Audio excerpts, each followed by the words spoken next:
All right, let's dive in. We're about to step into a classroom that, believe it or not, spans the entire globe. It's all happening live on YouTube, where people from basically everywhere are gathering for one single purpose: to learn how to recite and memorize the Quran. And that brings us to the big question, right? How does this even work? We're talking about a sacred text that's over 1,400 years old, being taught using live chats and streaming links. We're going to look at how this ancient tradition meets modern tech right here, right now. So, to figure this out, we're not just going to talk in theories. We're actually breaking down a specific lesson from the YouTube channel of an instructor named Mohammed Ramadan. We're going to deconstruct his entire method piece by piece to really understand how he teaches and how this whole digital space becomes a real classroom. Okay, so the first thing you notice is that the lesson doesn't just start with reading the text. Nope, it begins with something much more fundamental: the science of how you're supposed to sound when you read. It's all about the precise, almost musical rules of recitation. And that science has a name: tajweed.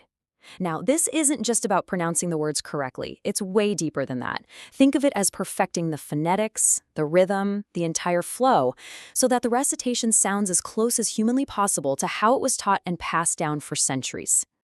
And check this out. The teacher doesn't just throw a whole chapter at his students. He zooms way, way in on a super specific technical rule. In this class, it was all about the silent meme, which is basically what to do when you hit the Arabic letter M and it's silent. This kind of microscopic focus is how they build the larger skill. And once he zoomed in on that one rule, he breaks it down even further into 3 distinct subrules. You've got concealment, merging, and clarity. Each one tells you exactly how to produce a sound based on what letter comes next. It's a complete system, a true science of sound, all broken down into these manageable little pieces. So that's the theory, the science of the sound. But what comes next? Well, we shift gears completely from theory to practice. This is where the memorization kicks in, and it's all built on one super simple but incredibly powerful principle. That principle is repetition, and the teacher has a magic number. That number is 5. Yeah, that 5 isn't just some random number he pulled out of a hat. It's the absolute core of his memorization technique.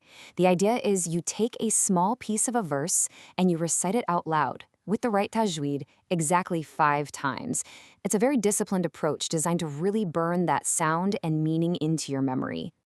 So what does this look like in practice? Let's take an actual verse they worked on in the stream. This is from the 2nd chapter of the Quran, Al-Baqarah. But here's the key. He doesn't make them learn this whole thing in one go. In fact, the system is even more precise than just repeat 5 times.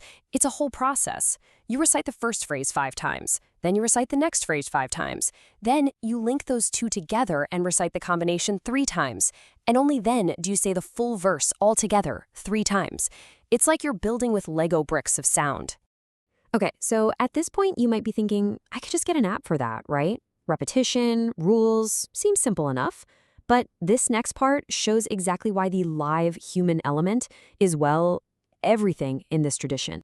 And this came up during the Q&A. A student literally types this exact question into the live chat for everyone to see. It's a question that gets right to the heart of this debate between studying on your own versus learning from a guide. And the teacher's response was so telling. And the teacher's answer? Wow, it says it all. The Quran, he explains, is meant to be taken through reception. So what does that mean? It means it's passed from person to person. He really stresses that learning from a guide, a sheikh, is the proper way because it helps you avoid making tiny mistakes in pronunciation that can be almost impossible to unlearn later. And if you break it down, it makes perfect sense. I mean, when you're alone, who's going to tell you if you're slightly mispronouncing a word or missing a tiny rule? A teacher gives you that instant feedback. But it's more than that. They connect you to this long, unbroken chain of teachers that goes back centuries. You're not just learning a text, you're becoming part of a living tradition. And the coolest part? This ancient traditional connection is happening right now, in the most modern way imaginable.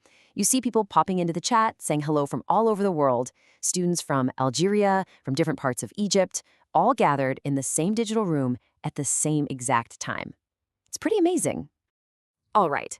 So after breaking all of that down, what's the big takeaway here? What did we learn from this deep dive into one online lesson? Well, for me, it's this. Technology isn't killing tradition here, not even close. It's actually giving it a massive megaphone. It's breaking down walls, erasing borders, and making this ancient practice more accessible to more people than at any other time in history. And that really makes you wonder, doesn't it? We've seen it here with this one lesson, but think bigger. As our world gets more and more connected, what's next for other ancient traditions? How will they adapt? How will they evolve? And how will they find a new voice in our digital world? It's definitely something to think about.